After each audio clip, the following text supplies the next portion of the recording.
Samsung's automatic downloads in numbers. The latest from our daily newsletter at podnews.net. At one point, Samsung Free's automated podcast plays were responsible for more than 1 in 10 podcast downloads, Podtrac tells Podnews today. The problem first appeared around November the 14th and peaked at 10.7% of all daily downloads on November the 27th. According to Podtrac data, the issue appears to have been corrected. Podtrac will, however, temporarily remove all Dalvik counts from its monthly podcast and publisher rankers for November. You can now officially be a podcaster. IMDb has added podcaster as an official profession. We link to Adam Buxton and Simon Mayo as 2 examples. Riverside, a popular remote recording tool, has published new terms and conditions. They appear to be entirely rewritten.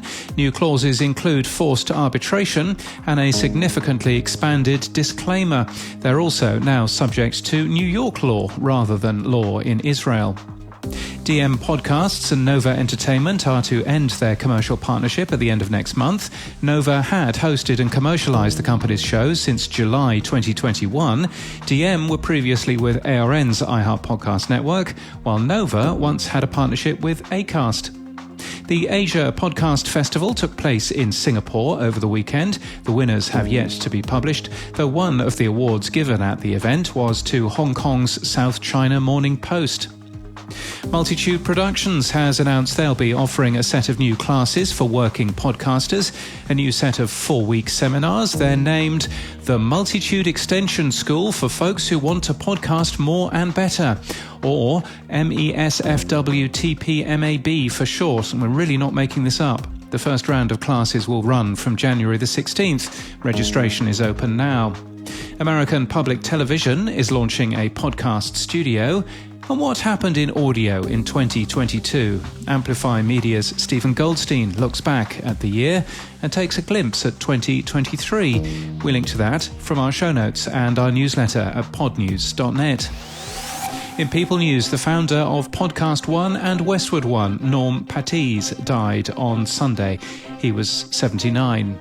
Emma Jane Kirby has joined Blanchard House as a producer.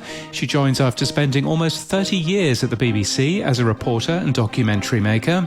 At Harry and Meghan's company Archwell, the head of audio, Rebecca Sananes, is reported to have resigned. In October, she posted on Instagram, "The podcast industry is severely undervaluing and undercrediting the incredibly talented and hardworking producers and sound engineers behind your favourite shows." Serena Regan is her replacement at Archwell. She joins from Cadence 13 and Sirius XM. And the CEO of Archwell, Mandana Dayani, resigned over the weekend too, suggesting that she was only standing in during Harry and Meghan's parental leave.